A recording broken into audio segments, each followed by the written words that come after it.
bienvenue pour cet après-midi et ces prochaines tables rondes qui vont porter, alors, pour la première, les énergies renouvelables au cœur des territoires, donc produire local et consommer local. Et j'invite à monter alors Jacques Pallas, maire de Saint-Georges-sur-Arnon, Pierre Lombard, directeur commercial France, Belgique, Suisse, Luxembourg de l'entreprise McPhy, Juan Pedro Sanchez Rodriguez. Voilà. Donc vous êtes dirigeant de Corona del Viento et vous représentez l'île espagnole de El Hierro dans les Canaries. Anne Bringot, coordinatrice sur la transition énergétique pour les réseaux Clair et RAC, le réseau Action Climat. Et monsieur Serge Nocody, pardon. Vous êtes vice-président du réseau de chaleur et énergie renouvelable pour Amorce. Et donc pour cette troisième table ronde de la journée, donc les énergies renouvelables au cœur des territoires, donc dans le cadre du 8e colloque national de l'éolien, organisé par France Énergie Éolienne. Alors, pour commencer, on va aller directement dans un exemple très concret avec monsieur Pallas, donc maire de Saint-Georges-sur-Arnon. Alors sûrement beaucoup d'entre vous connaissent. Engagé dans les énergies renouvelables depuis vraiment un bon nombre d'années, commençant par l'éolien, ensuite des maisons à énergie basse consommation, des centrales solaires, photovoltaïques et maintenant encore un nouveau projet dont il va nous parler. Mais déjà, je voulais vous demander quelles sont les raisons de cette dynamique, quels sont les facteurs qui permettent une telle dynamique d'un territoire de 600 habitants, c'est ça ? Vers les énergies renouvelables. Et je rappelle aussi que vous faites partie du réseau TEPOS, donc territoire à énergie positive. Très bien, bonjour à tous. Bien, écoutez, mon aventure dans le cadre des énergies renouvelables, dont l'éolien, a commencé en janvier 2005. Voilà. Et en 4 ans et 8 mois, comme je ne suis pas à la télévision, je le dis, avec la société Nordex, nous avons développé donc 19 éoliennes sur la commune, c'est-à-dire 44 mégawatts. Et alors, on ne le dit pas assez. Comme vous savez, les Antilles, ils ont pas mal d'arguments. Donc, les 46 mégawatts, quand c'est en production et quand il y a du vent, bien sûr, je ne vous apprends rien, ça correspond donc à l'énergie produite et la consommation de la ville d'Issoudun, 14 000 habitants. Je le dis parce qu'on ne le dit pas assez. Par exemple, comme on est en pleine transition énergétique, on a 78 500 tonnes de CO2 qui ne sont plus émis dans l'atmosphère. Ça me paraît important, il faut le dire. Et 210 kg de déchets radionucléaires. Voilà, donc vous voyez, on élimine quand même quelques questions et on solutionne d'autres. Voilà. Donc on a fait ça, et à la suite de... Alors, les éoliennes, parce que ça induit bien entendu des recettes fiscales, vous vous en doutez. Donc les éoliennes nous ont permis de percevoir 144 000 € de recettes fiscales, exclusivement la commune. Comme on a taxe additionnelle, hein, comme ça c'est clair, la commune a touché, le département a touché, et puis la CVAE donc perçoit aussi par la région. Voilà, avec ça, nous avons effectivement donc, nous avons systématiquement associé donc la population, les habitants bien entendu, et vous verrez que dans mes propos il y a au moins 3 séries de clins d'œil. Parce qu'on a développé des éoliennes dans le cadre du développement des énergies renouvelables, mais on a surtout les 2 autres piliers qui sont les économies d'énergie. Et quand vous êtes maire et que vous avez des logements qui sont passoires et des bâtiments où il faut rénover, ça nous pose question. Et puis comme j'habite la campagne, dans chaque foyer, moi j'en ai qu'une, mais dans chaque foyer il y a 2 ou 3 voitures. Donc on a un problème de mobilité, de gaz à effet de serre. Et à un moment donné, si vous ne raisonnez pas sur ces 3 piliers, il y en a un qui va manquer. Et donc on s'est enclenché avec ce projet de parc éolien, on s'est enclenché donc dans une démarche de transition énergétique. Et au niveau de la commune, donc comment je veux dire, nous avons financé des audits énergétiques chez l'habitat. Voilà, toutes les maisons qui étaient construites avant 1975, la dernière réglementation, donc ils ont eu droit à un audit. Ensuite, nous avons fait donc le centre culturel Georges Sand, nous l'avons rénové, nous l'avons agrandi. Alors ça peut un peu nouveau, mais vous avez des photos derrière moi.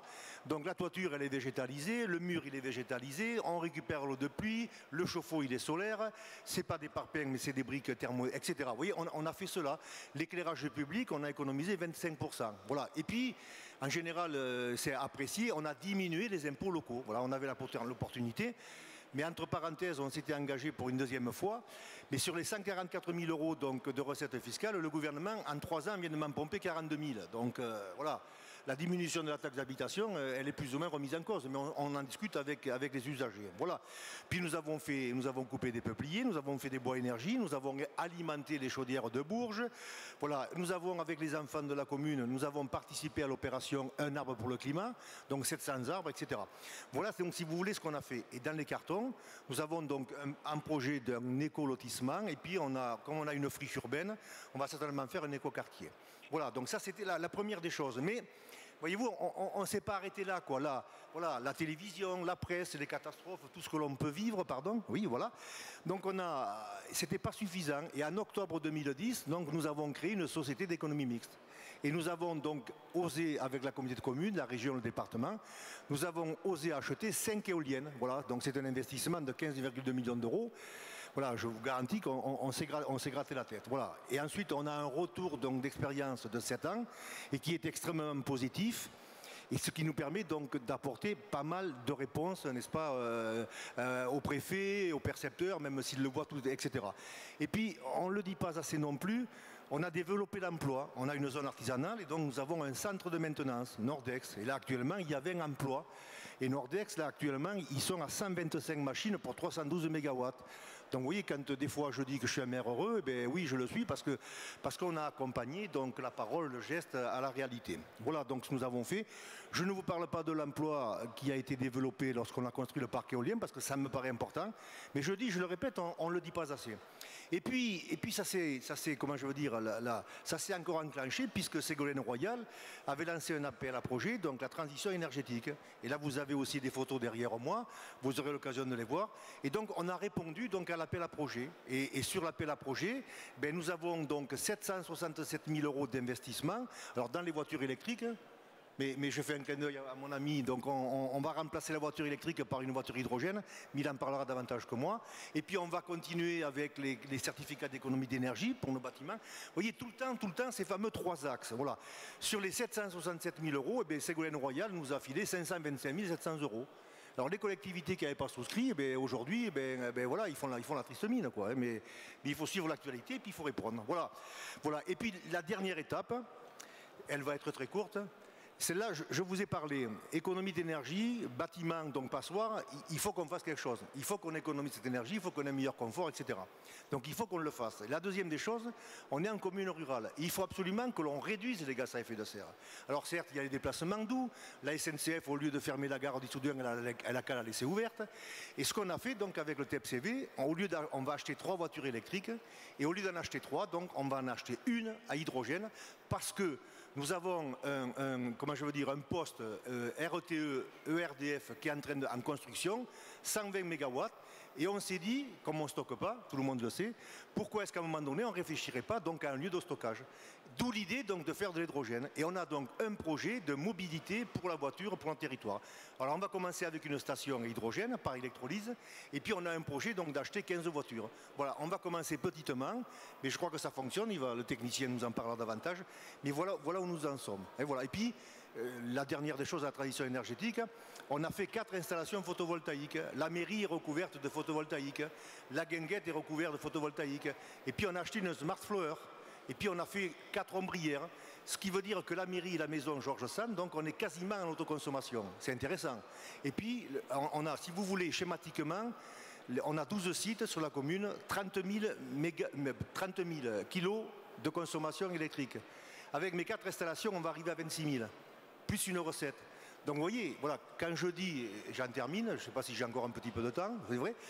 Quand je dis que les richesses du 21e siècle, ils sont sur les territoires ruraux, bien, écoutez, moi, petitement, je vous fais la démonstration.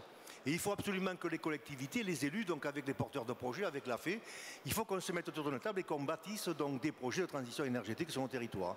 À mon avis, c'est l'avenir. Voilà, je ne sais pas si j'ai tout dit, je répondrai volontiers aux questions, mais voilà. On m'avait dit 8-9 minutes. Merci. Je les ai atteints, sinon je continue. Hein.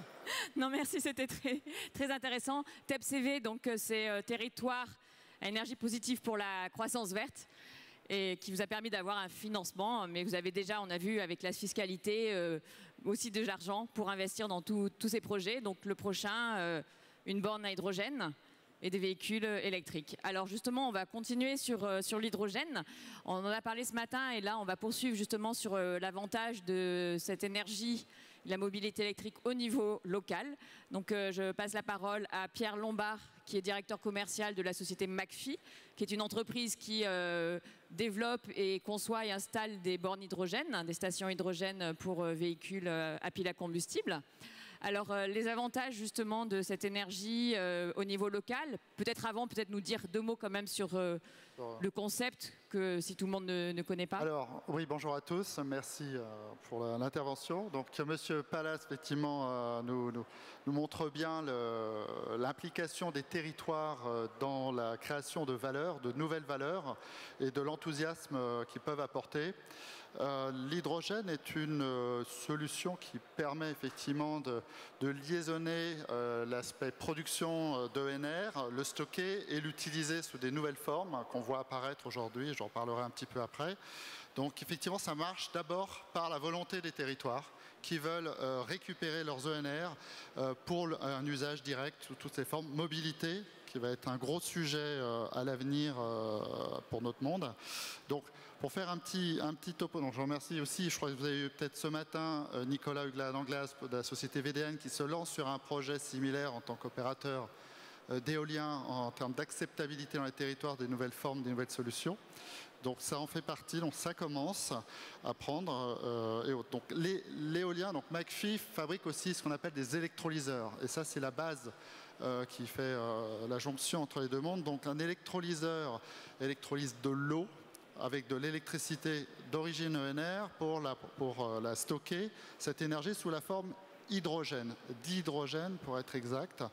L'hydrogène est une molécule extrêmement énergétique qui, en densité massique, est 3 fois plus puissante que de l'essence ou du gaz. Donc il faut imaginer que c'est très très puissant. Et elle permet surtout par une pile à combustible de refabriquer de l'électricité. Donc c'est un sujet, donc ça vous permet de stocker. Vous pouvez stocker sous cette forme-là de grandes quantités. Vous avez eu ce matin Monsieur Trouvé de la société GRT Gaz qui vous parlait de power to gas, donc de transformer ces électrons en masse sous la forme hydrogène et de la stocker dans son réseau, dans le réseau direct, ce qui est totalement possible puisque c'est miscible. Mais cette solution permet également pour les réseaux électriques aussi d'avoir une forme de gestion de l'intermittence ou de la réserve primaire. Ce sont des équipements extrêmement rapides à mettre en œuvre et qui s'effacent, qui peuvent prendre donc les intermittences, les surpuissances sur le réseau, les transformer en gaz et ensuite les utiliser sur le territoire. Alors, pour les usages, des vraies solutions au final dans les territoires, on voit apparaître un très très gros sujet qui est la mobilité hydrogène. Donc je pense que vous avez tous suivi l'actualité. La Chine vient également d'emboîter le pas à la France, à la Norvège et un peu l'Angleterre également sur la fin des moteurs thermiques. Donc un très très gros enjeu à long terme sur lequel la batterie ne pourra pas à elle tout seule assurer le service en même temps que l'équilibrage. Donc on parle de sujets un peu long terme. On a des projets dès aujourd'hui sur de la mobilité lourde, qui sont des bus, qui sont des poids lourds, qui sont des trains. Alstom en Allemagne lance des trains. Donc pour les bus, il y a un beau projet qui va être lancé par un acteur éolien, c'est avec la ville d'Auxerre pour des bus. Donc ça c'est un très beau projet en France qui marie les deux technologies. Vous avez également, alors vous voyez des photos d'équipements. Donc vous avez en haut à gauche la ville de Sarreguemines qui s'est équipée d'une station avec le groupe EDF, donc sur une région Grand Est qui produit énormément d'électrons d'origine éolien qui alimentent cette station. Autour, il y a pour l'instant une dizaine de véhicules, mais elle peut monter à une soixantaine de véhicules transfrontaliers avec Saarbrücken. On a été aussi présent on a fourni les électrolyseurs de la station de Berlin qui alimentent des bus. Alors c'est une station en bord de l'aéroport de Schönefeld. Donc il y a des bus et des véhicules. Là on a fourni donc la partie électrolyse et c'est bien de l'énergie d'origine éolien qui alimente cette station. Voilà. En bas à gauche vous avez aussi toute nouvelle station, donc j'espère en voir une dans votre commune, Solmer, qui est une Simple Fuel, qui est une petite station toute compacte, où vous avez juste à mettre de l'électricité et de l'eau, et vous avez une recharge en quelques minutes. Alors effectivement, l'avantage de l'hydrogène, c'est recharger en quelques minutes un véhicule pour lui donner une très très forte autonomie, 500 km pour les Toyota pour l'instant. Mercedes a sorti son véhicule, donc voilà, ça emboîte le pas. Vous avez donc la solution aussi, le Power to Gas, industriel de stockage de GRT Gaz. On en a parlé ce matin. Et ce gaz, vous pouvez aussi l'utiliser pour décarboner les industries. C'est-à-dire que vous prenez le CO2 d'industries très polluantes, très émissives en tant que telles, et vous pouvez le mixer sous la forme qu'on appelle la méthanation et vous resynthétiser du méthane. Donc ça vous permet de dépolluer à la fois une industrie. Donc on pense, l'Europe a des très gros projets et il y aura besoin de champs éoliens, énormément de champs éoliens pour pouvoir alimenter. Ça s'appelle les raffineries. Les raffineries sont extrêmement consommateurs d'hydrogène pour désulfuriser les pétroles lourds. Donc vous voyez, c'est une application un peu directe en chimie. Mais vous avez également les déchetteries qui s'intéressent à ces sujets-là, où l'hydrogène peut à la fois combiner au CO2 émis des déchetteries ou du biométhane, être synthétisé sous la forme de CH4 qui pourra être réutilisé sous la forme d'énergie plus miscible et plus simple. Voilà. Ou alors utiliser l'hydrogène dans des véhicules intensifs comme les véhicules, les camions bennes à ordures. Quelques projets sont dans les cartons en France. Les pays nordiques poussent beaucoup sur ces sujets-là, donc avoir des véhicules sans bruit en ville. Pour les services en ville. Voilà. Et puis, un autre usage de solution s'appelle le Power to Power, donc restitution d'énergie électrique dans un second temps. On est plus sur des applications de off-grid, plutôt sur des îles, je pense que vous en parlerez juste après, ou sur des endroits où les réseaux ont des problématiques à survenir, ou alors sur des refuges ou des applications un peu autonomes où on peut utiliser le Power to Power comme générateur. Voilà, donc ensuite en France, voilà, il y a plusieurs régions à ces moteurs. Donc on peut citer la Vendée Énergie, qui a un très très beau projet qui veut allier à la fois sa production éolienne et des nouvelles solutions dans les années à venir, notamment la mobilité ou l'industrie et autres. Voilà, c'est très hétéroclite. Après, d'autres régions, la Normandie a un déploiement de solutions, mais propre à l'éolien, c'est la Vendée qui a vraiment le lead, et les pays nordiques. D'accord, merci beaucoup. Et en termes de services que justement le stockage d'hydrogène peut apporter, il y a aussi ce matin on parlait du réseau beaucoup. Les stations d'hydrogène liées à l'intégration au réseau, au stockage, au niveau local. Alors, au niveau local, c'est plus pour... alors, je citerai presque... Enfin, j'ai un exemple. Autant parler d'exemple. On a vendu en Chine une plateforme d'hydrogène pour faire du power to gas. Donc, un producteur d'éolien, 200 MW d'éoliennes, pour lequel il n'avait pas encore fait ses raccordements au réseau. Donc, l'intermittence ou la surpuissance est gérée sous cette forme. Donc voilà, en local, c'est plutôt, voilà, c'est vraiment une gestion dans des pays qui veulent des ENR et qui ont du mal à les intégrer sur leur réseau, pour lequel voilà, ces plateformes, ces énormes plateformes d'électrolyse peuvent intervenir. Très bien. Merci pour cette explication et ces perspectives sur la technologie hydrogène à partir d'énergies renouvelables. Alors maintenant, je vais passer la parole et je vais vous inviter aussi, pour ceux qui ne parlent pas espagnol, à mettre le casque que vous avez eu, puisqu'il y aura une traduction en simultané. Nous allons entendre M. Juan Pedro Sánchez Rodríguez, qui est vice-conseiller de l'île de El Hierro, donc, et qui fait partie de l'autorité de cette île, et qui est également directeur général de Corona del Viento, qui, je crois, est l'opérateur d'un parc éolien. Alors, en deux mots, El Hierro, c'est une île dans les Canaries espagnoles qui s'est fixé comme objectif d'être 100% renouvelable, et donc qui a déjà installé des éoliennes et un système de stations, je crois qu'on dit pompage, turbinage, mais justement Monsieur Sánchez Rodríguez va nous expliquer les objectifs et puis comment ils essayent de les atteindre et ce que ça apporte. Alors, il y a une présentation aussi. Je vais vous donner un PowerPoint.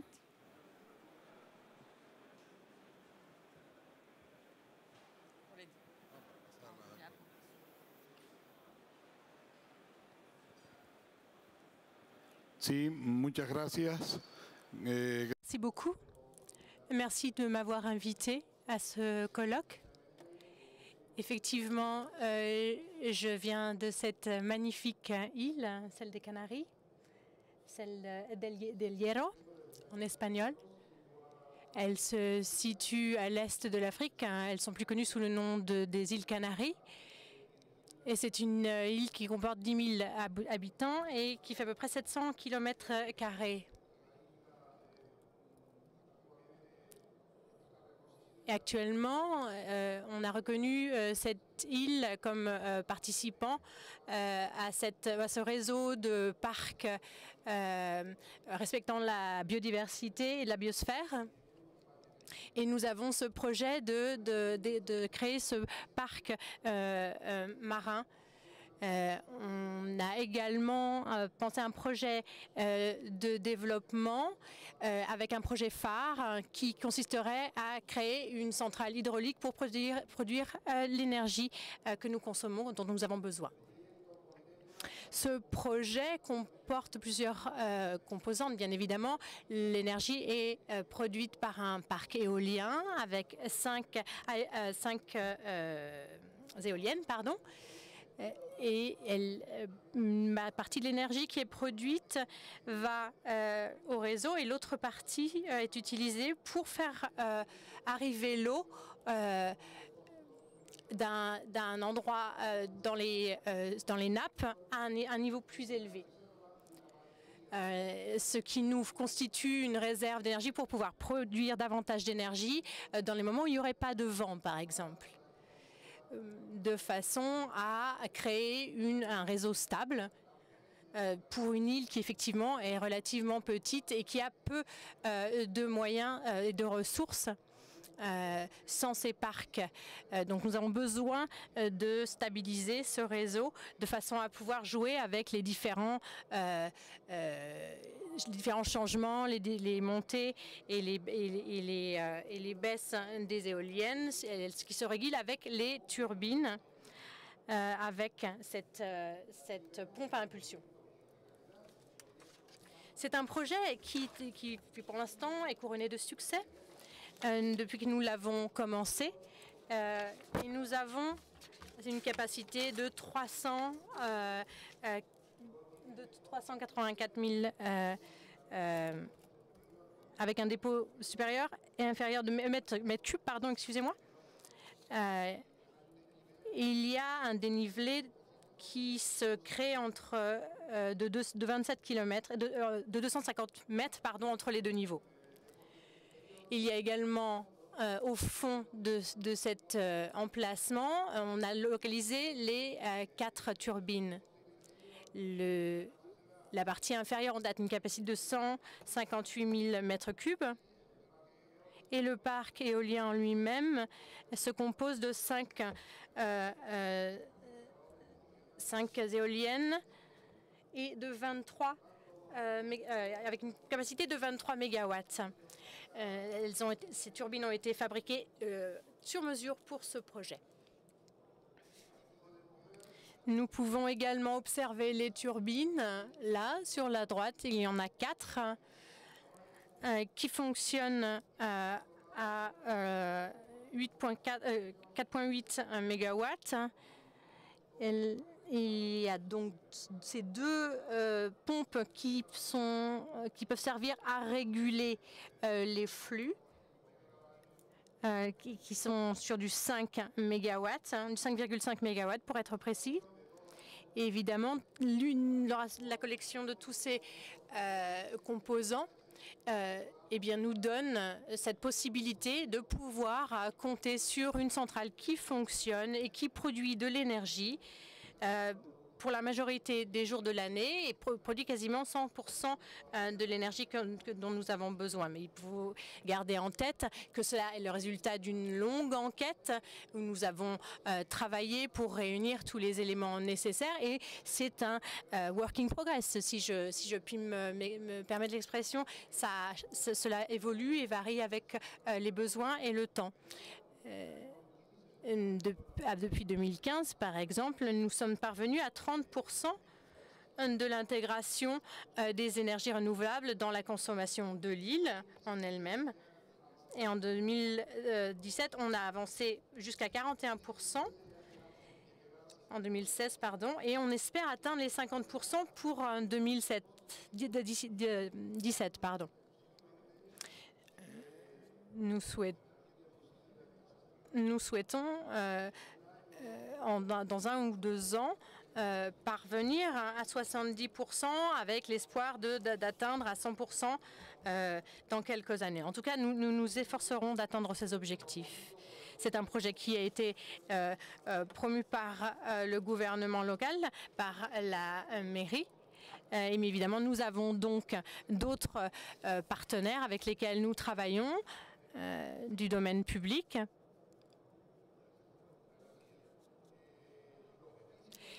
Bien évidemment, les bénéfices qui sont générés par cette centrale, parce que pour l'instant nous avons contracté d'énormes emprunts, eh bien ces bénéfices, comme je vous le disais, sera réparti entre les différents actionnaires, les différents partenaires et environ 70% des bénéfices sera répercuté au gouvernement local qui lui-même le répartira entre ses divers habitants. Nous sommes également associés, nous avons associé le véhicule électrique à ce projet pour les prochaines années qui aidera également dans un autre domaine, dans celui de la production de l'eau. Enfin, il y aura des conséquences sur la vie économique de l'île qui aura sa production d'eau assurée. Et je pense qu'avec tous ces projets, toutes ces possibilités, eh bien, je vous ai présenté l'essentiel du fonctionnement de ma centrale. Je serais ravie de vous y recevoir. D'ailleurs, si vous avez l'occasion de vous rendre aux Canaries, puisque, je dois le dire, c'est un projet qui est tout à fait exportable. Il y a plein d'îles qui pourraient tout à fait bénéficier de ce genre d'installation de centrale et qui pourraient réduire leurs coûts énergétiques grâce à ce genre de système et notamment la réduction d'énergie fossile, de consommation d'énergie fossile, pardon. Merci beaucoup pour cette présentation de ces équipements de l'île El Hierro. Et peut-être une question complémentaire sur l'acceptabilité ou les avantages pour la population locale, pour le gouvernement, enfin, est-ce que ça... Voilà les répercussions.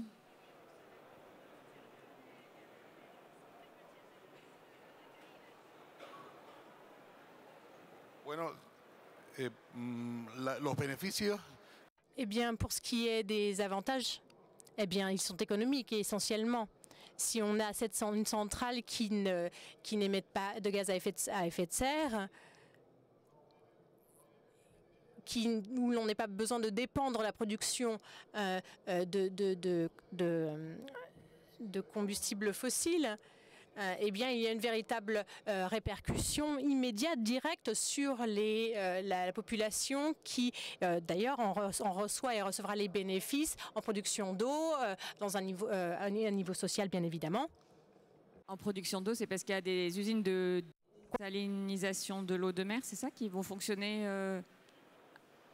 quand vous parlez d'eau, c'est de désalinisation de l'eau de mer? Oui, tout à fait.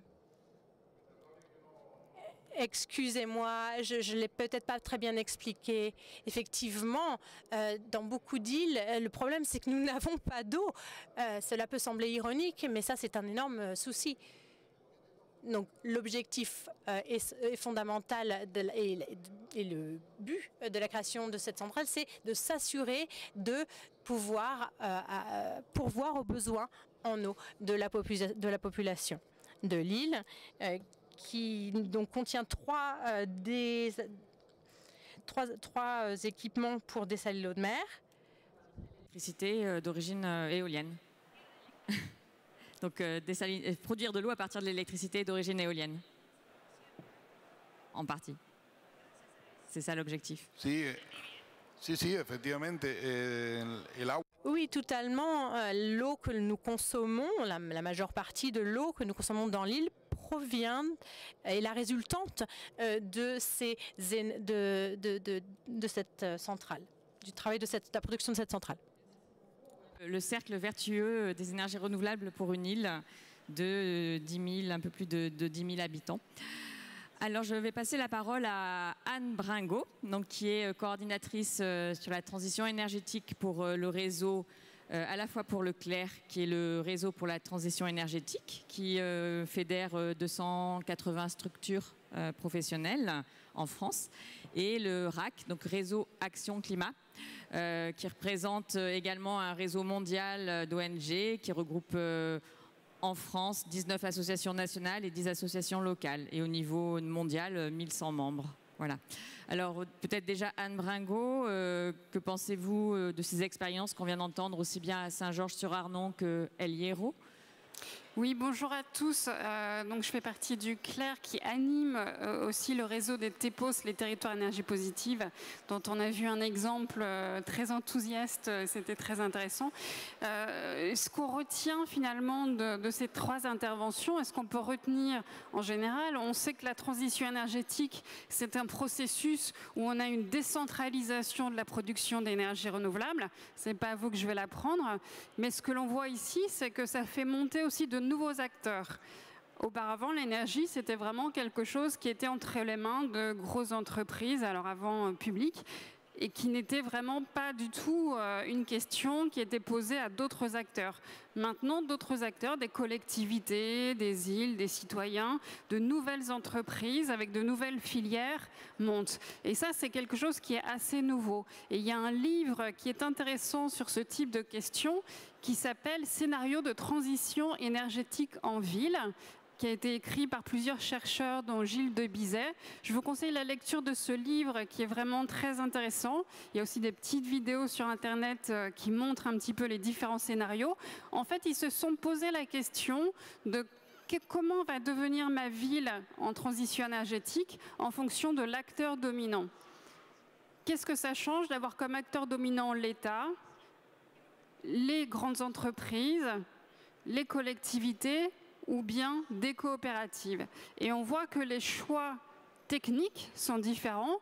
La collectivité va essayer de produire avec le plus possible avec des ressources locales, va développer par exemple la biomasse quand on en a autour. Là où des grandes entreprises vont plutôt chercher des solutions standardisées, vont développer plutôt des réseaux nationaux et européens. Donc on voit des choix techniques qui sont différents et finalement aussi une offre pour les consommateurs qui va être différente, puisqu'on pourrait avoir des services différenciés. Par exemple, dans le scénario, ce sont les grandes entreprises qui sont l'acteur dominant. Ils vont offrir des services énergétiques peut-être plus pour ceux qui peuvent s'offrir ces services. Si c'est la collectivité, on aura peut-être quelque chose d'un peu plus partagé entre chacun. Évidemment, ces scénarios sont des caricatures. On va vers quelque chose qui sera un mix de tout ça. Mais en tout cas, ça permet de se poser un petit peu des questions. Quels sont finalement les acteurs et qu'est-ce que ça change dans le système énergétique nouveau qu'on est en train de construire? Et qu'est-ce qu'il y a comme différence finalement entre un projet porté par un territoire, ancré dans le territoire, et un projet qui ne l'est pas? Eh bien, j'ai une réponse, c'est 51 millions. 51 millions d'euros, c'est une étude qui a été faite en Allemagne par un institut et qui a pris l'exemple d'un projet éolien avec 7 éoliennes, un projet assez standard. Et ils ont comparé ce même projet dans 2 options. Dans une option, ce projet est porté par des acteurs locaux. Les investisseurs sont les collectivités, les citoyens, les entreprises locales. Ceux qui implémentent sont des entreprises locales, le terrain est local, etc. Et dans l'autre option, ce sont plutôt des acteurs externes. Eh bien, la différence au bout de 20 ans, c'est que dans le projet avec ancrage local, vous avez généré 51 millions d'euros de plus de valeur dans le territoire par les revenus qui circulent entre ces différents acteurs et les différentes taxes qui vont être générées. Donc on voit que c'est une vraie question pour le territoire de savoir finalement à qui appartiennent les éoliennes et que fait-on des revenus des éoliennes. On voyait à El Hierro qu'il y a effectivement, si j'ai bien retenu, 70% des revenus qui vont à la communauté ou à la collectivité. Et c'est une question qui se pose. Il y a un parc éolien citoyen à Bégane en Bretagne qui est porté principalement par des citoyens où ils ont décidé avec les revenus de créer un poste à mi-temps de quelqu'un qui va accompagner les ménages pour les aider à réduire leur consommation d'énergie et faire des travaux, etc., de rénovation. Donc c'est un choix du coup à faire et c'est souvent un choix de territoire. Et donc on a des différences en fonction effectivement des investissements qui sont faits ou pas par tel ou tel acteur. Alors, quand on voit effectivement ces nouveaux acteurs arriver, vous allez me dire oui mais c'est difficile dans l'éolien, c'est des gros projets et c'est vrai. Alors on a des exemples comme Vendée Énergie que vous devez connaître, une société d'économie mixte, donc essentiellement des collectivités et qui possède 25% des actifs éoliens et solaires de Vendée. Donc c'est des choses qui existent et c'est des choses qui tendent à se développer puisque la loi de transition énergétique permet maintenant aux collectivités de prendre des parts dans des projets d'énergie renouvelable directement et elles peuvent continuer bien évidemment à le faire par d'autres structures comme des SEM. Nous, on a essayé aussi de regarder qu'est-ce que ça veut dire pour une ville, puisqu'on parle beaucoup de territoires ruraux. On va évidemment pas mettre d'éoliennes place des Vosges, c'est pas ma proposition, mais il y a des villes et on a fait une petite publication, j'en ai quelques exemplaires si ça intéresse certains. On a fait cette publication avec Energy Cities, donc Leclerc et le réseau Action Climat. Il y a des villes comme Paris qui se sont engagées à aller vers le 100% énergie renouvelable. Évidemment, au niveau d'une ville, on ne pourra pas produire 100% de l'énergie dont on a besoin sur le territoire de la ville. Il faudra acheter cette énergie renouvelable dans les territoires avoisinants. Et ça pose la question des relations entre les villes et les territoires alentours. Des questions que les villes ne se posaient pas, des questions que les territoires ruraux ne se posent pas encore, puisqu'ils essaient déjà d'être TEPOS. Alors être 20 fois, 30 fois TEPOS pour alimenter les villes, c'est peut-être pas encore ce qu'ils ont complètement en tête. Et on voit qu'effectivement, cette démarche qui va se généraliser de villes qui vont se dire il faut que je m'approvisionne dans les territoires alentours et donc que je prenne aussi des parts, par exemple dans des projets éoliens, eh bien c'est un questionnement qui arrive. Je sais qu'à la ville de Paris, quelqu'un a été embauché pour justement réfléchir à des investissements de la ville de Paris dans des projets d'énergie renouvelable en dehors du territoire de Paris. Et donc voilà, c'est une opportunité qui est là, opportunité de coopération entre territoires ruraux et urbains. Il ne faut pas que ça soit non plus vu comme une prédation des grandes métropoles sur les territoires ruraux. Il faut qu'il y ait un avantage pour les territoires ruraux, donc il faut créer cette relation gagnant-gagnant. Et il faut voir comment les acteurs effectivement de l'éolien que vous êtes vont réagir avec l'arrivée de métropoles qui vont vous dire « Coucou, moi j'aimerais bien investir dans des projets éoliens ». Merci Anne Bringot. Est-ce que vous avez un autre exemple de partenariat déjà actif ou on peut raconter entre territoires urbains et rural? Alors il y a en Rhône-Alpes, enfin l'ex-région Rhône-Alpes, des territoires énergie positive qui avaient été initiés par donc la région Rhône-Alpes avant qu'elle ne devienne plus grande région, qui associent des villes et des territoires ruraux. Par exemple, la métropole de Saint-Étienne et le parc naturel régional du Pilat. Cet ensemble s'est fixé pour objectif d'être à 70% d'énergie renouvelable en 2050. Et ils ont commencé effectivement à se mettre autour d'une table pour voir qu'est-ce qu'ils pouvaient faire ensemble. avec des idées parfois préconçues, hein, effectivement les urbains qui avaient envie de mettre des énergies renouvelables en milieu rural, les ruraux qui avaient plutôt envie de solutions de mobilité par exemple. Et c'est des choses qui sont en train de se construire sur du gagnant-gagnant, sur la création d'une maison de la mobilité qui va être à disposition des deux territoires, sur des solutions de rénovation du logement qui vont être mises à disposition des deux territoires, alors que dans les territoires ruraux, on n'a pas forcément toujours les moyens, notamment financiers et humains, d'avoir cet accompagnement des ménages. Et puis sur l'installation de solutions de renouvelables, notamment méthanisation. Un autre exemple en Seine-et-Marne, donc pas très très loin d'ici, un projet de méthanisation où il y a un investissement des collectivités via la SEM Énergie Positive et la ville de Paris, un département, je crois que c'est le Val-de-Marne, ont investi via cette SEM dans ce projet de méthanisation. Donc c'est des choses qui commencent à se développer, mais on est vraiment à l'émergence de ces solutions. Merci beaucoup. Alors pour aller plus avant et compléter, je laisse la parole à Serge Nocodi. Donc vous êtes vice-président réseau de chaleur et énergie renouvelable pour l'association Amorce, qui, je rappelle, a maintenant près de 30 ans l'association. 1987, plus de 850 adhérents. Vous fédérez des collectivités et des acteurs locaux, type entreprises, associations, dans les domaines des déchets, énergie et climat et réseau de chaleur. Alors peut-être un petit mot pour réagir à ce que vous avez entendu peut-être d'Anne Bringot, et puis je vous demanderai aussi les retombées locales de la transition énergétique, puisque vous fédérez toutes ces collectivités territoriales. Vous avez sûrement quelque chose à dire sur ces retombées locales.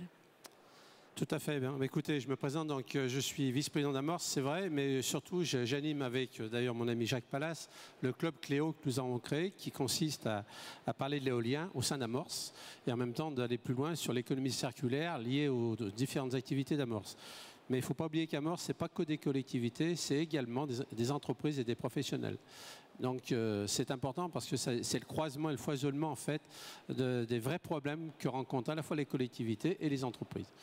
Donc trois choses. Aujourd'hui, je vais vous dire, par rapport aux autres années, je suis très heureux d'être à cette table ronde parce que je viens chaque année. D'être invité par la FE, c'est un honneur. Mais en même temps, c'est aussi pour moi une année enthousiaste. C'est surprenant que je dise ça sur l'éolien. C'est parce qu'on assiste à un tournant. Depuis 2000, il s'est passé plein de choses. La progression de l'installation du parc éolien en France, la filière s'est construite, mais surtout, on assiste aujourd'hui à un véritable tournant. Je ne parle pas des... Hélas, j'ai rien de pensé pour ces territoires qui vivent des souffrances terribles en ce moment, mais on est en plein dans la transition énergétique et aujourd'hui, ce n'est pas un vain mot, c'est un vrai sujet de société. La décentralisation, l'économie circulaire, tout ce vocable, les mots qui accompagnent, TEPOS, PCT, AET et j'en passe, sont des éléments indispensables aujourd'hui pour construire des véritables projets territoriaux. Ça, c'est l'élément essentiel. Aujourd'hui, les collectivités, elles ont la main. Il ne faut jamais oublier que les collectivités sont propriétaires des réseaux de gaz, d'électricité, d'eau et bien sûr de réseaux de chaleur. Et ça, on l'oublie trop. Alors après, ils sont donnés en concession en termes de gestion, mais aujourd'hui, les collectivités ont la main sur ces sujets-là. Alors le point que je voudrais dire aujourd'hui, c'est que cette année, il y a eu un grand travail qui a été fait par, je pense que vous devez le savoir, par un COPIL qui s'est réuni plusieurs fois, qui a fait un excellent travail suite à une demande d'ailleurs de la Cour des comptes sur qu'est-ce que c'est que l'éolien en France, en Europe et dans le monde.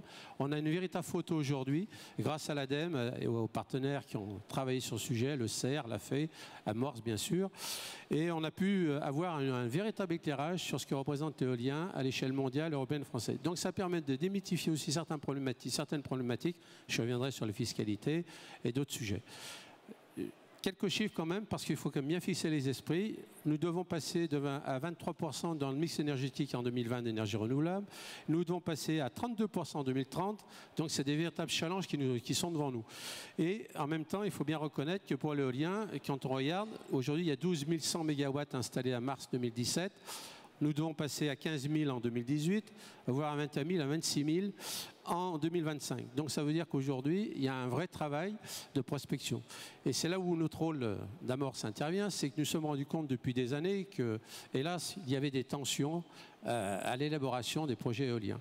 Donc nous nous sommes dit, il serait peut-être plus intelligent de voir où sont les problèmes et de participer justement à la co-construction de ces projets. Donc nous avons, avec la FE, je tiens à remercier la FE parce que l'ancien président de la FE avait nous avions signé en 2015 à Dijon, au Conseil régional, une charte. Cette charte d'amorce a pour but justement de mettre sur la table toutes les problématiques pour que les collectivités, les citoyens et les développeurs et la filière industrielle puissent travailler main dans la main en amont et en aval. Donc cette charte a une grande importance. Nous sommes d'ailleurs en train encore de l'améliorer, mais cette charte est le moyen pour des développeurs de ne pas se trouver dans des écueils, dans des recours administratifs. On sait qu'en France, pour l'installation d'un parc éolien, la moyenne, la durée, c'est 7, voire plus, 7 ans. Donc, si on veut vraiment que ces projets sortent, il faut absolument qu'aujourd'hui, le discours qui a pu à un moment donné être tenu par certains de la profession soit très professionnel. Donc ça, c'est un élément fort. Ces chartes, justement, amorcent, en fait la promotion. Et d'ailleurs, je tiens à signaler, il y a 16 développeurs qui l'ont signé. Donc nous espérons, mon cher Jacques, je sais que tu participes largement, mais nous espérons qu'il y en a d'autres qui la signeront, parce que c'est un gage aussi, c'est les développeurs qui l'ont dit, un gage d'amélioration dans les relations en amont en aval avec les collectivités. L'autre point, c'est la fiscalité. Alors la fiscalité, je voudrais couper court à un sujet qu'on entend beaucoup. On dit que la CSPE finance énormément le prix de rachat de l'éolien, c'est 1,5 milliard, c'est vrai. Il ne faut pas oublier que les gens de la profession versent 120 millions au territoire chaque année. C'est vrai qu'il y a 1,5 milliard d'un côté, mais il y a 120 millions. Et que 12 000 mégawatts, 10 000 mégawatts installés donnent à peu près l'équivalent, on va dire, de 200 000 euros. C'est pas Jacques qui me démentira là-dessus. Et on peut dire qu'une éolienne de 2 mégawatts, c'est 20 000 euros pour la collectivité.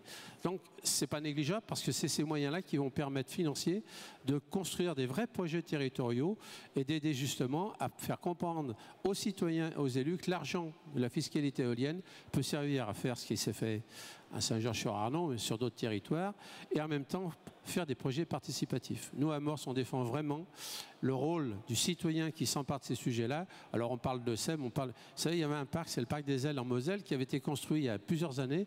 C'était un des premiers projets où des gérants étaient actionnaires d'un parc, qui avait permis justement de tenir compte des problématiques sur les communes où était assis le parc, d'autres qui étaient un peu plus éloignés, mais c'était un moyen de partager aussi la fiscalité entre les communes et de faire travailler les élus ensemble.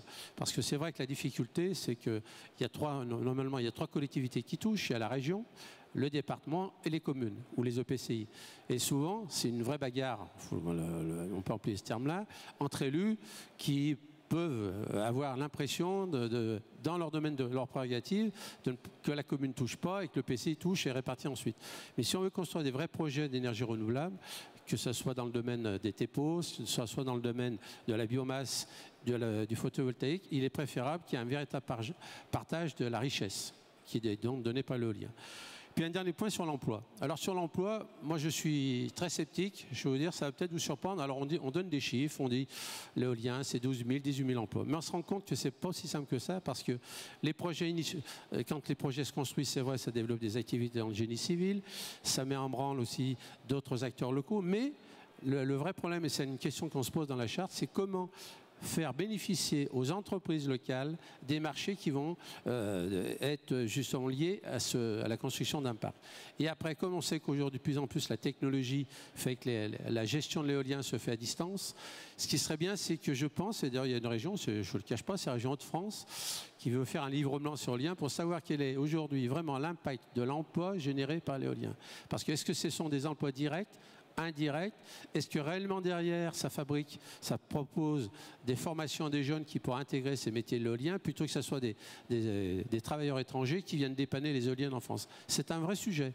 Parce que si on veut que l'éolien soit ressenti comme un élément positif sur les territoires, et on le voit bien parce qu'il y a certaines collectivités qui utilisent l'éolien comme moyen, comme projet touristique, qui participent à la pédagogie, à l'éducation des enfants sur ce que sont les énergies renouvelables.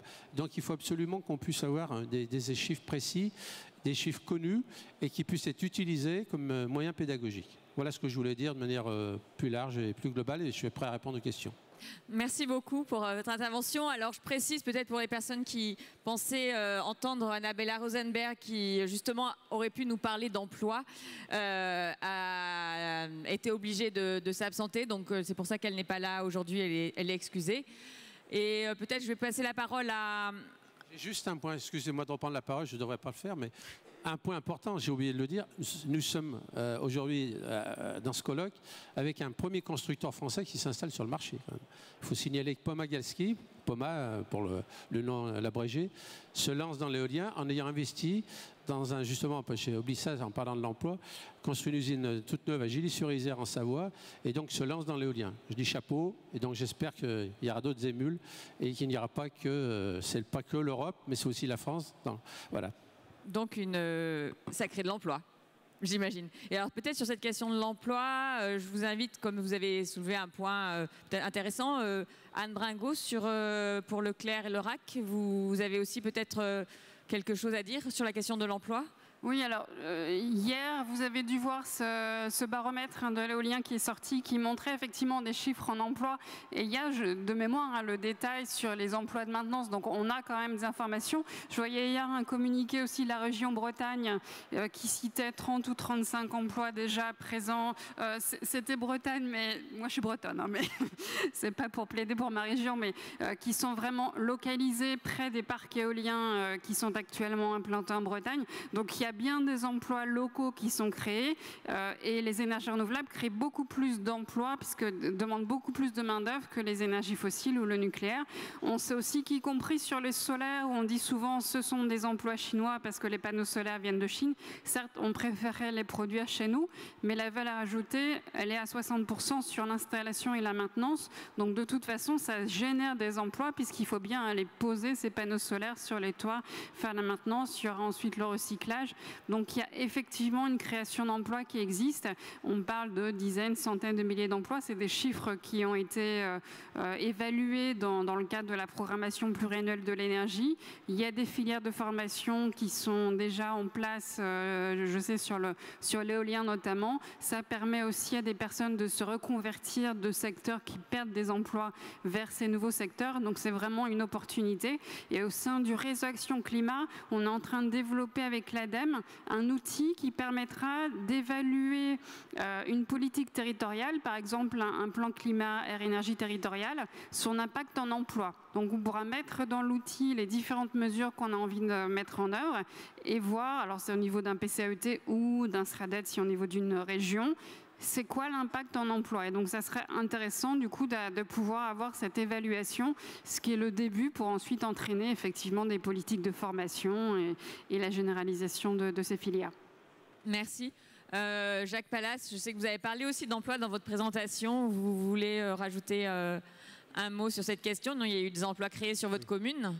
Oui, il faut effectivement faire des efforts sur l'emploi, quoi. Bon, moi je me rappelle je vais taquiner un peu. Je me rappelle du premier colloque national éolien où la profession disait, voilà, on développera la filière industrielle éolienne quand on arrivera à 1500 MW. Je me rappelle bien de ça quand même, n'est-ce pas? Et puis Wind Industry est sorti, tout ça, etc. Aujourd'hui, nous en sommes à 12 000.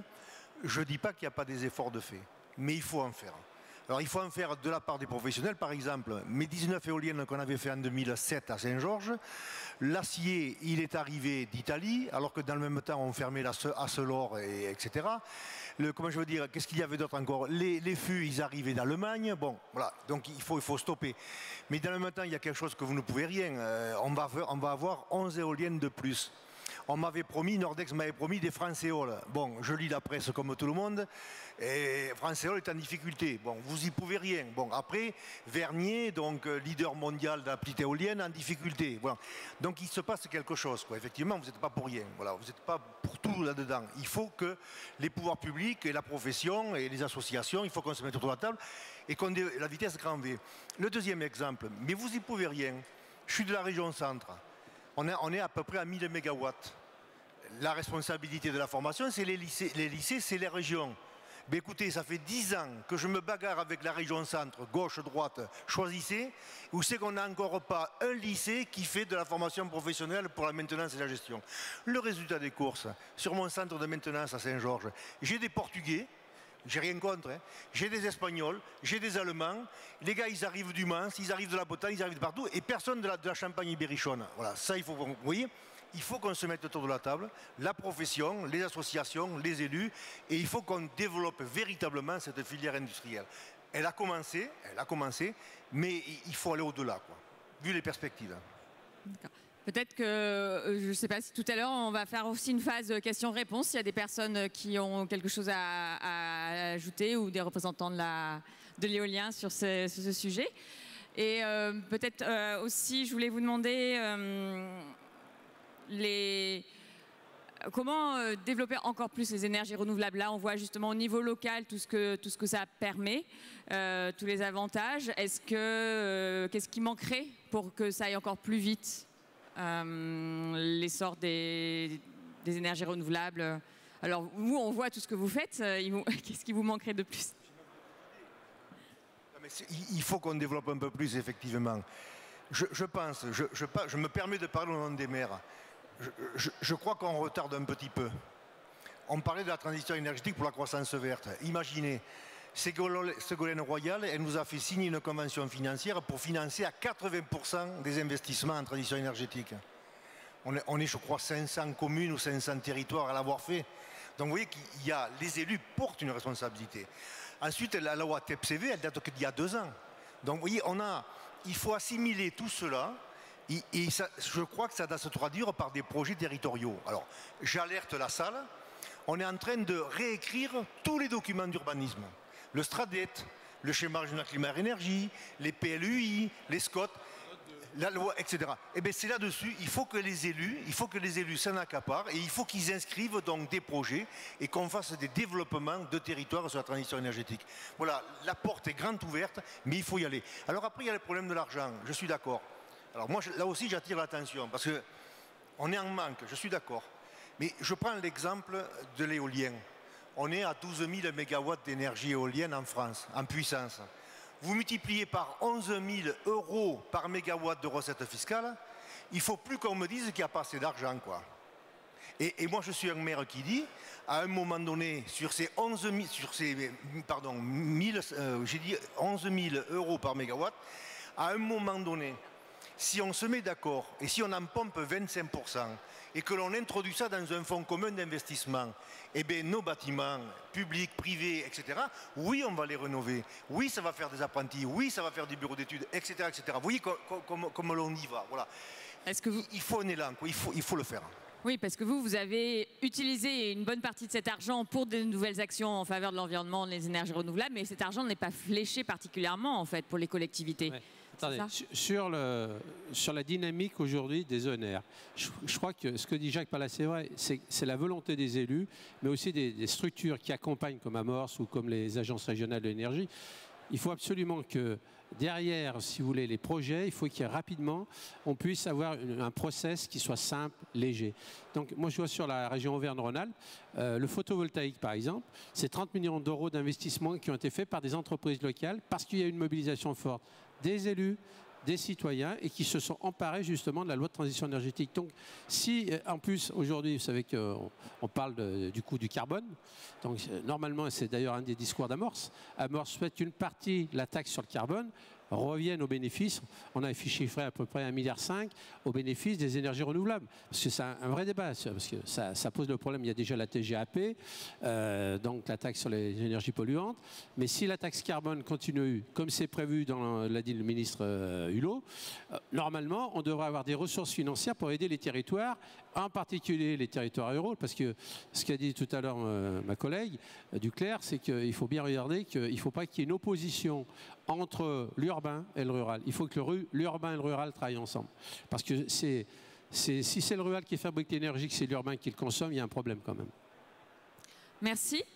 Alors, je voulais savoir, est-ce qu'il y a des personnes qui aimeraient poser des questions aux intervenants? Voilà, c'est le moment. Une collectivité, des réseaux de collectivités.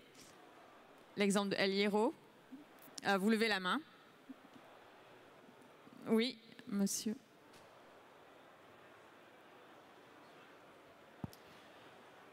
Donc, je suis élu du département de la Mayenne dans les Pays de Loire. On est un petit département rural de 300 000 habitants. On s'efforce d'avoir un programme de centres éoliennes en 2020, conforme à la loi de transition énergétique. Alors, je dois dire qu'on a peut-être une particularité. On a beaucoup de châteaux dans ce département, hein, une moyenne de 2 châteaux par commune. Et nous, c'est une réelle difficulté pour progresser en éolien, pas qu'en éolien. En méthanisation, c'est un peu la même chose. Donc, c'est quand même compliqué dans des départements ruraux d'avoir une offensive énergie renouvelable, sans compter qu'on est aussi impacté par les réserves de l'armée. Donc il y a un certain nombre de parcs qu'on ne peut pas mettre en place. Donc je veux dire qu'il n'y a pas simplement en termes d'acceptabilité ce frein qui existe, quoi. Mais chez nous, j'aurais tendance à dire le contraire. Les énergies renouvelables sont bien acceptées par les populations rurales, hormis les propriétaires de châteaux qui sont systématiquement opposés et donc qui émettent des recours. Donc tout ça, c'est un frein à la transition énergétique, même si on a des démarches d'élus globalement très positives, notamment avec des territoires à énergie positive où l'éolien est un facteur majeur. Mais voilà, ces freins-là, on ne l'a pas, à mon avis, dans la journée suffisamment souligné, mais c'est des lobbies quand même très très influents. Et on peut avoir une population très favorable avec des élus en connexion et éprouver aussi des difficultés à l'émergence de parcs éoliens, entre autres. Mais pour la méthanisation, c'est encore un autre sujet, quoi. Merci. Est-ce qu'une personne, vous souhaitez réagir à ce que vient de dire Moi, je peux que confirmer. On entend beaucoup ce type de remontée. Il y a effectivement une limite en France au développement éolien lié à des territoires qui sont effectivement des zones de radar ou de défense. Et effectivement, il y a en plus les acteurs du patrimoine qui ne sont pas très conciliants. On n'a sans doute pas une grande culture du dialogue en France, contrairement à d'autres pays. Et puis, une vision du patrimoine qui est quelque chose qui est assez figé. Alors comment débloquer ça? J'ai pas non plus la solution. Je pense que ça ne peut passer que par le dialogue, mais nous on voit des problèmes aussi même sur la rénovation des logements avec des communes, comme la commune de Tramail, un petit village où on voulait rénover la gendarmerie, qui n'est plus une gendarmerie pour en faire des logements sociaux, et un architecte des bâtiments de France qui refuse parce qu'on veut mettre de l'isolation par l'extérieur, alors que ce bâtiment il est juste dans une zone de bâtiment historique, mais il a aucune valeur en soi. Voilà, on a ce type de blocage et effectivement, il faut qu'on arrive à entamer un dialogue pour pouvoir passer outre ces blocages et montrer qu'une éolienne, c'est beau, même à côté d'un château. Peut-être qu'il faut rentrer dans ce discours sur le paysage qu'on n'ose pas parfois avoir. Il y a une association qui s'appelle Paysage de l'après-pétrole qui essaye aussi de donner une autre image du paysage qui n'est pas quelque chose de figé. Et donc voilà, peut-être s'appuyer sur cette association et d'autres pour essayer de faire évoluer un petit peu les mentalités. Oui, ce matin, Fabrice Boissier de l'ADEME parlait de faire changer les représentations, justement, qu'on pouvait avoir des éoliennes ou des énergies. D'autres... Alors, je vais voir s'il y a d'autres personnes qui ont des questions. Vous levez la main. Voilà. Bonjour, Rémi Denecker. Je souhaiterais développer un produit dans l'éolien. J'ai une question. On parle de produire local, mais on est plutôt sur des éoliennes installées dans le milieu rural. Qu'en est-il de l'éolien urbain? Est-ce qu'il a le vent en poupe? Est-ce que vous pensez le développer? Est-ce qu'il y a des initiatives en ce moment de lancer? L'éolien urbain? Alors peut-être Anne Bringot ou Serge Nocody. L'éolien urbain, ça fait un moment qu'on en discute. La Hollande, le Danemark avait fait des expériences, même en France, dans le nord de la France, il y avait des expériences qui étaient faites par une société d'HLM. À part les petites éoliennes qui servent dans le milieu agricole, il n'y a pas vraiment aujourd'hui de développement très fort sur ce sujet, même en termes de recherche. Et ça paraîtrait plutôt utopique ou vraiment c'est pas exploré pour le moment?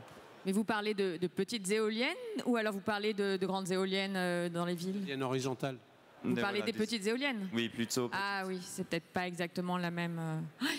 parce que Anne Bringo parlait justement c'est pour ça aussi que Anne Bringo parlait de ces partenariats entre territoires ruraux et villes, parce que les villes ne peuvent pas produire toute l'énergie renouvelable en fait. Après, il y a eu beaucoup de vendeurs de petites éoliennes et parfois ça ne produisait, enfin les petites éoliennes qu'on met sur le toit, ça produit pas forcément l'électricité qu'on pensait que ça allait produire. Donc il y a eu beaucoup de déceptions.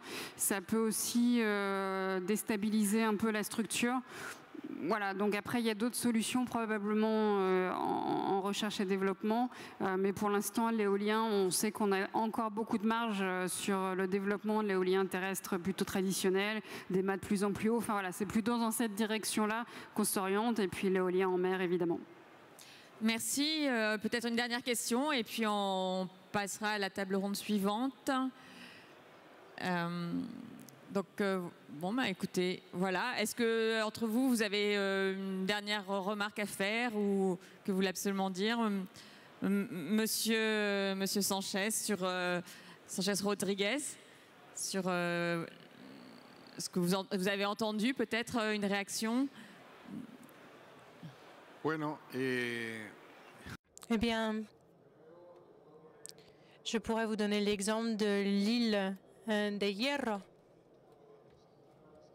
Ce projet semblait totalement fou et pourtant, avec l'aide gouvernementale qui il y a 10 ou 15 ans était implanté sur l'île, eh bien, ils ont porté ce projet, ils se sont mis tout en œuvre pour qu'il y ait la technique nécessaire et nous y sommes parvenus. Et je souhaiterais vous encourager vivement à ce genre de projet, puisque si vous vous lancez dans ce genre de projet, il y a beaucoup d'excellents résultats à la clé.